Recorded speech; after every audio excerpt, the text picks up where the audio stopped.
is Ryan Bedingfield, and I'm a new teacher here at Lakeside. I teach AV Tech, Film 2 and 3, and broadcast video. Hi, my name is Sarah Walker, and I am a new teacher here at Lakeside High School this year. I teach history, specifically world and U.S. Go Vikings! So hello, I am Mr. Brown. I am the economics teacher here at Lakeside High School. I am responsible for teaching the 12th grade seniors economics. Hello, I'm Mr. Andrews, and I am a first-year social studies teacher here. I teach world history and civics.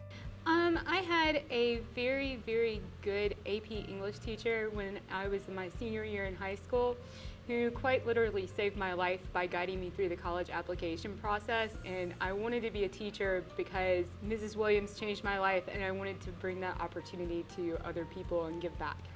My larger professional ambitions in education is to work on curriculum and what's in your textbooks unto itself, and you really can't get that way until you've done the classroom work. I've been in classrooms in some form or another for the last 4 years, but I don't just see myself as a classroom teacher, but more as like education as a broader career and a broader way of engaging than just the classroom.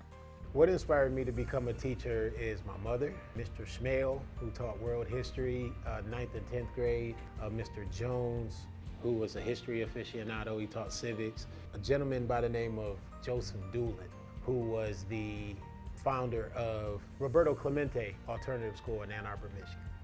I was at Heritage High School most recently teaching 9th grade English. That was kind of a long drive. Lakeside's closer to my house and it's filmed. I knew Mr. White. He had talked to me about maybe there being an opportunity here as the program expanded. He let me know when there was going to be an opening, and it was a little bit of tumult, but here I am.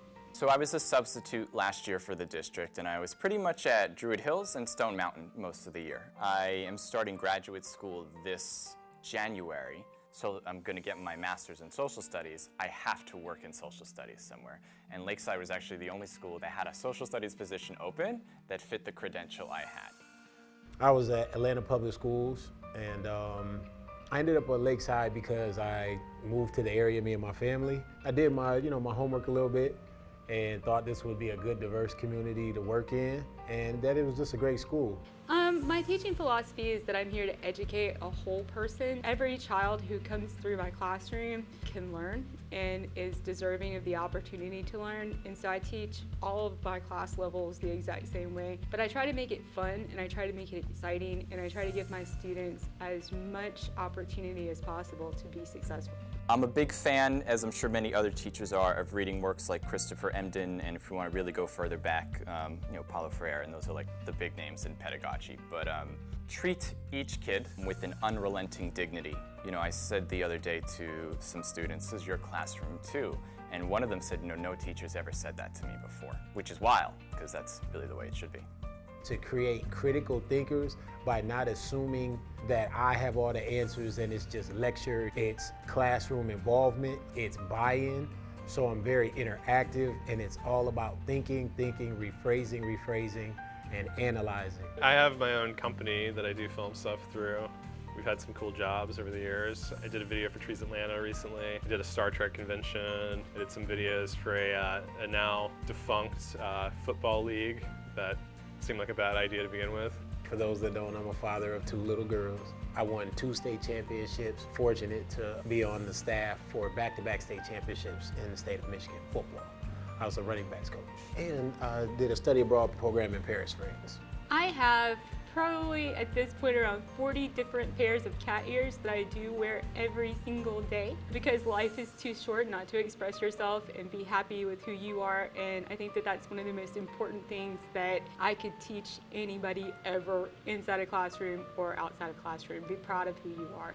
I spent 2 years living in Palestine. I think in the US we very much, I don't even want to say forget, but really are truly unaware of how and why other places are the way they are. And they really fundamentally changed my worldview, and I hope that every student gets some opportunity to see some other part of the world. Maybe not necessarily travel international, but there are parts of the US that are really fundamentally different from each other too. There's a lot of people, but Miss Terry Williams, she was my American government teacher my senior year, and you had to get past her to graduate, and I did it. So. Mrs. Williams, of course. Like, she put me in my place all the time, and she was so much fun. She used to teach at Auburn University. She was a professor, and she was the first teacher. And she caught me doing a brilliant analysis of a poem. I only read the title of the poem. And she gave me my first C in a very long time. His name was Mr. Kaz. I went to a theater arts high school, actually in New Jersey, and Mr. Kaz was probably the first teacher to really give me the tools and the permission to question everything I had been told or like what's on the television. He was the first teacher to say like, you're allowed to tell people they're wrong or that you just need to know why.